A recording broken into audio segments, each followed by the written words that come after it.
இந்தோனேஷியால parties மட்டும் இல்ல. ஒரு ஆக்டிவ் வல்கனோவே 4000ல ஏற முடியும். அது எப்படின்னு டீட்டெயிலா இந்த வீடியோல சொல்றேன். சேவ் பண்ணிட்டு வீடியோ ஃபுல்லா பாருங்க. ஹாய், நான் விக்னேஷ். இந்த ஆக்டிவ் வல்கனோ பேரு மவுண்ட் ப்ரோமோ. ஈஸ்ட் ஜாவா இந்தோனேஷியால லொக்கேட் ஆயிருக்கு.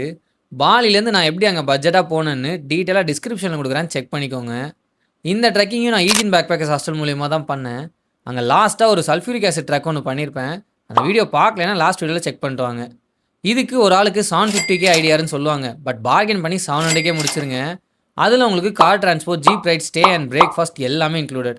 கரெக்ட்டா காலையில ஒரு 11:30க்கு ஹாஸ்டல்லேருந்து கார்ல பிக்கப் பண்ணி, ஒரு 8 to 9 ஹார்ஸ் டிரைவ்ல புரொபலிங்கோல இறக்கி விட்டுருவாங்க. கார்ல போம்போதே செம்மையா படுத்து தூங்கிருங்க. பிகாஸ் அங்க போய் தூங்குறதுக்கே டைம் கிடைக்காது. புரொபலிங்கோலேருந்து சொமிரோ லவாங்க்கு வேன்ல கூட்டு போயிருவாங்க. அங்க நைட்டு 10 மணிக்கு ஹோம் ஸ்டேல இறக்கி விடுவாங்க. போன உடனே சாப்பிட்டு ஃப்ளாட் ஆயிருங்க. பிகாஸ் காலங்காத்தால 2 மணிக்கெல்லாம் ஜீப் டிரைவர் வந்து கதவ தட்டிருவாரு. சீக்கிரமா போனீங்கன்னா தான் கூட்டம் இல்லாம பார்க்க முடியும்.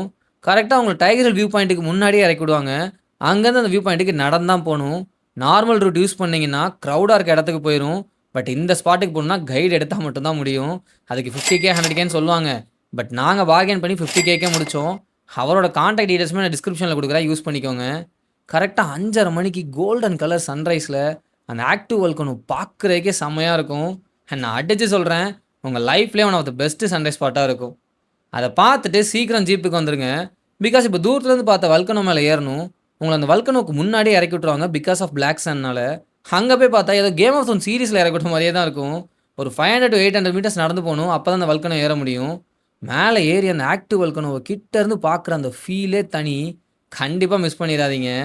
அத பார்த்துட்டு ரிட்டர்ன் ஜீப் போறதுக்கு முன்னாடி ஹார்ஸ் ரைடோ, பைக் ரைடோ பண்ணுங்க. அப்படி இல்லன்னா எங்கள மாரி அங்க ஒரு டர்ட் பைக் வச்சிருந்தவருக்கு சினிமேட்டிக்கா வீடியோ எடுத்து தரேன்னு சொல்லிட்டு, அவர் வண்டி எடுத்து அங்க மண்ணுல ஃபுல்லா ஓட்டி ஃபோட்டோஸ் அண்ட் வீடியோஸ் நாங்க எடுத்துட்டோம். அத முடிச்சுட்டு ரிட்டர்ன் ஜீப்ல நம்மள ஹோம் ஸ்டேல இறக்கி விட்டுருவாங்க. அங்கருந்து புரொபலிங்கோவுக்கு வந்த வேன்லயே 12 மணிக்கு இறக்கி விட்டுருவாங்க. என்ட்ட கேட்டீங்கன்னா அந்த package totally worth.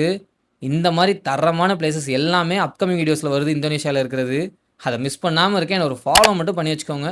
Tata, bye by.